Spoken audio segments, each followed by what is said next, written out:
The Founding Fathers, architects of the American experiment, held an unwavering belief. Virtue formed the bedrock of a free society. They understood that liberty, so hard won, could easily slip through the fingers of a morally bankrupt populace. George Washington, in his farewell address, cautioned, "Of all the dispositions and habits which lead to political prosperity, religion and morality are indispensable supports."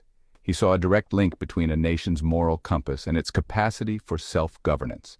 John Adams, a staunch advocate for liberty, echoed this sentiment. He famously stated, "Our Constitution was made only for a moral and religious people. It is wholly inadequate to the government of any other." These were not mere platitudes, but core convictions that shaped their vision for the newly formed nation. They recognized that laws, however well crafted, could not restrain the passions of men without the foundation of a virtuous citizenry. Benjamin Franklin, known for his pragmatism and wit, emphasized the practicality of virtue. He believed that honesty, industry, and frugality were not just moral imperatives, but essential ingredients for personal and societal success. These virtues, he argued, fostered trust, economic stability, and ultimately, a flourishing republic. The founders understood that freedom without virtue was a dangerous proposition, a ship without a rudder, destined to flounder on the shoals of self-interest and corruption. Their words, etched in the annals of American history, serve as a potent reminder. The preservation of liberty rests upon the shoulders of a virtuous citizenry. It is a collective responsibility, passed down through generations, to safeguard the principles upon which this nation was founded. The Founding Fathers believed that a free government demanded an active and engaged citizenry. This went beyond simply casting a vote. It required individuals to be virtuous in their daily lives. They understood that a republic, unlike a monarchy, relied on the collective wisdom and integrity of its people.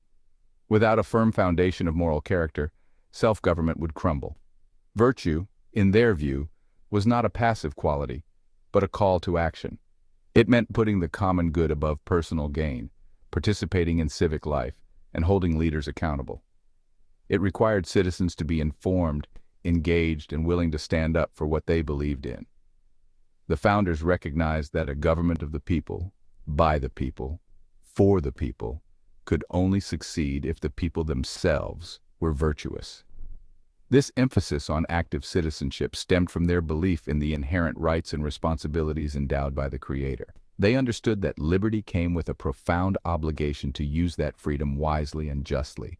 The ability to govern oneself both individually and collectively was a sacred trust, not to be taken lightly. Their vision of self-government was not utopian.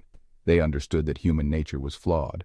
However, they believed that through education, moral instruction, and the cultivation of virtue, a citizenry could rise to meet the challenges of self-governance. John Adams, with his characteristic clarity, articulated the inextricable link between virtue and the Constitution. He argued that the very framework of the government, with its checks and balances, separation of powers, and emphasis on individual rights, presupposed a citizenry capable of exercising self-control and sound judgment. He recognized that the Constitution, while a remarkable document, was not a self-executing guarantee of liberty. It provided the framework, the rules of the game, but it was up to the people to play by those rules with integrity and a commitment to the common good. Adams understood that parchment barriers alone could not restrain the excesses of a power-hungry government or the passions of an unruly mob. The Constitution, in his view, was a testament to the founders' faith in the capacity of the American people for self-government. It was a gamble, a bold experiment, that rested on the assumption that a virtuous citizenry would rise to the occasion and safeguard the blessings of liberty for generations to come.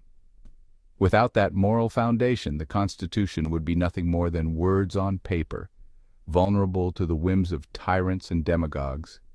Adams's words serve as a stark reminder that the success of the American experiment hinges not on the strength of its institutions alone, but on the character of its people.